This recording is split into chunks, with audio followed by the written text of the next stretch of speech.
I love it. And I'll probably go after a big name at the top of the leaderboard because I've been saving him for this. Like a Jon Rahm getting a little bit fired up Oh, here. good Oh, segue there. oh, here we go. Who would Well, you go for pick? it, Who Chris. would you ride here, Didn't see Rahm it or coming. Hovland? Rahm. You think so? I think Rahm's game's I not in a great place right now. I don't Mentally, I don't think he's great either. I don't know if it's as bad as we are thinking. I thought Jon Rahm was going to fall. I didn't think he was going to make the cut this week. Well, he almost didn't, to be fair. Well, you're right, he didn't. He came back, he showed the moxie, and he moved up the leaderboard relatively well compared to the way people were scoring. Mike, I agree with you. I'm glad I picked him at the Farmers because I think he's down right now. You can easily You guys get think he back peaked? up. No, No, definitely not peaked. He is way too great a golfer. So you're telling me you would pick No, Rahm? peaked for this year, I'm saying. Oh, no. No, I think he'll round into Give form him in the another summer. month Give him or the so. summer. Yeah, maybe even before that. So See, okay. you go Thanks, Rahm guys. over I Hovland guess right now?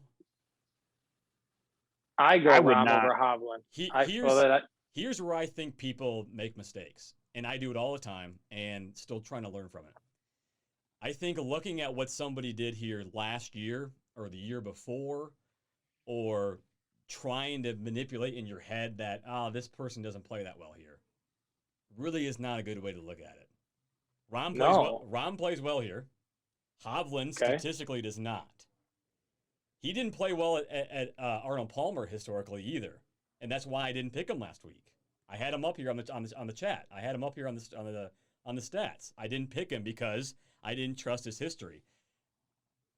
And he didn't. You got to get away from the history. Is all I'm saying. Well, I think with a young guy like Hovland, it's a lot different than. It's a small sample size. Yeah, I get. Yeah, and his sample size is he was so green, and just trying to figure it out. So it was his first couple times seeing the course. I think now he's in his fourth year. I think maybe third. And he's a different player than he was. Like if you think about when he came out, he didn't get his card right away. He tried to play his way onto tour through some sponsors exemptions, but. Mm-hmm. He was easily overshadowed by Matthew Wolff and Colin Morikawa out of that class. And he had to kind of go and grind and get his, good point. So I don't think it's fair to look at what he used to do. I think, he's proven so far this year, he's a totally different beast than he was last couple of years. Everybody's favorite penalty shot bet here. Perfect timing, Tyler. You got Rahm, I got Hovland.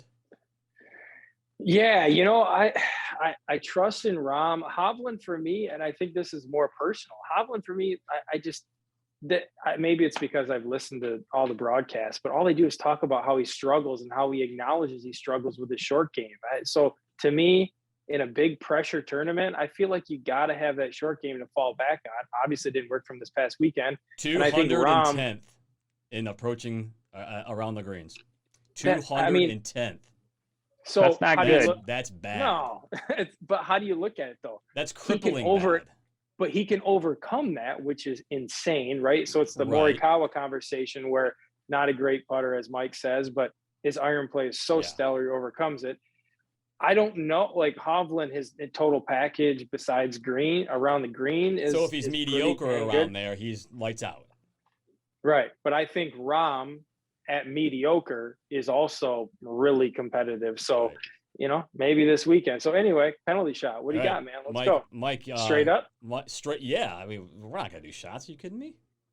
These are two top 3 players in the world. Mike, pick a side. Come on, this is fun.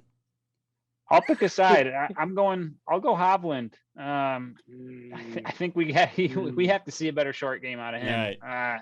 And I'm so reserved doing this because I think something switched in his head coming down the stretch on Saturday. That's right. Where he started choking shots away. And then I think he was just thinking about that too much. But he's such a go easy guy that by the time this week comes around, he'll have forgotten about that. And I think Hovland in a runaway over Rahm.